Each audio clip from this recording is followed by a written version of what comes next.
Karma in action. From the night of February 27th to the morning of the 28th, a series of incidents and explosions occurred in several regions of Russia, related to the appearance or attacks of unmanned aerial vehicles. Drones reached the Belgorod and Bryansk regions, Krasnodar Krai, as well as St. Petersburg and the Moscow region. On the late evening of February 27th, 3 drones crashed in Belgorod, according to the Russian media outlet MASH. They were flying towards an electrical substation. The governor of the region, Vyacheslav Gladkov, reported that nobody was injured in the attack, but there was some minor damage. According to the mayor of Belgorod, Valentin Demidov, several cars were damaged, and one of the drones flew into the window of an apartment. I am currently at the scene of the incident on Popova Street. Here, a drone flew into the window of an apartment. People were transported to a safe place. Everyone was offered to stay in a hotel while the special services do their job, said Demidov. 2 powerful explosions occurred overnight in the Krasnodar region. A fire broke out at an oil depot in the city of Tuapse, which is more than 500 km away from Ukrainian territory. Unknown drones also attacked the Rosneft oil depot in Tuapse. According to information from local social networks, they were loaded with explosives. At the same time, official sources only speak of 2 unidentified aircraft. Local residents reported hearing 2 explosions at the oil depot. Russian media outlet Baza claims that the drones fell 100 meters from the oil storage facility, causing damage to the boiler room, and 2 craters were found nearby with a depth of 1.5 meters. The Russian channel Astra also noted that a military barracks belonging to the Russian Ministry of Defense was located near the site of the explosions. Local authorities have not commented on the drone attack. According to their statements, there was a fire in utility building, and there was no damage to the oil reservoirs. On February 28, another unidentified aircraft crashed in Adygea Krasnodar region.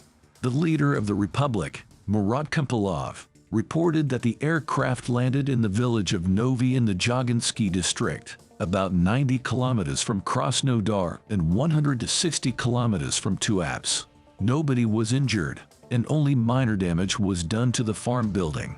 Another unmanned aerial vehicle UAV was shot down over the Suraj district of the Bryansk region. The head of the region, Alexander Bogomaz, claims that the drone was launched by the armed forces of Ukraine. No one was injured, and there was no damage. Bogomaz did not provide any further details. At the same time, there was unrest in St. Petersburg and the Moscow region. In St. Petersburg, airspace was temporarily closed due to an unknown object, and Pulkovo Airport temporarily suspended the arrival and departure of flights. According to information from the Baza source, the carpet plan was put into action in the city, which is declared in the event of an illegal border crossing or the appearance of unknown objects in airspace. Fighters were sent up, and the Russian Ministry of Defense informed the Pulkovo service that an unknown object, which looked like a large drone, had been detected 160 to 200 kilometers from St. Petersburg. At around 11:50 Moscow time, airspace over St. Petersburg was reopened for flights, and Pulkovo Airport resumed accepting and sending flights. In the Moscow region, the crash of an unmanned aerial vehicle was recorded near the Gazprom station. According to reports from Russian social networks, the drone was found 100 meters from the gas compressor station Voskersinsk in the village of Dubastovo in the Kolominsky district. According to preliminary data, there was no explosion after the drone crashed. So far, the authorities of the Moscow region, the Russian Ministry of Defense, and Gazprom have not commented on this information.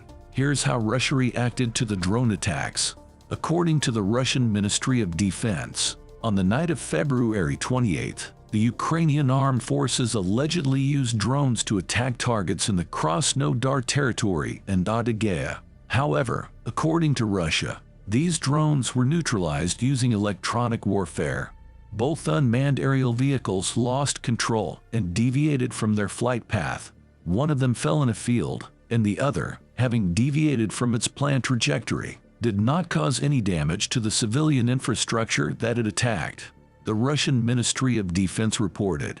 It should be noted that this is the maximum intensity of attacks on Russian cities for the entire previous year.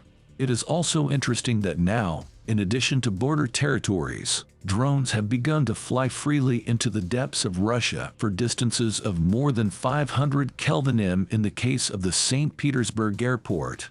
The distance from the Ukrainian border is more than 850 km. It is worth reminding that the distance from the border with Ukraine to the center of Moscow is approximately 450 km except for the Tuapse oil depot. The other drones did not contain explosive elements and did not pose a threat to the peaceful population of Russia. It is quite possible that this is a demonstrative action by the Ukrainians to demonstrate their capabilities. At the same time, it cannot be ruled out that the drones were conducting reconnaissance of Russian air defense systems. This is all for today. You can support our team by subscribing and hit the like button if you enjoyed the video. We'll be back with more updates and information. Thanks for watching.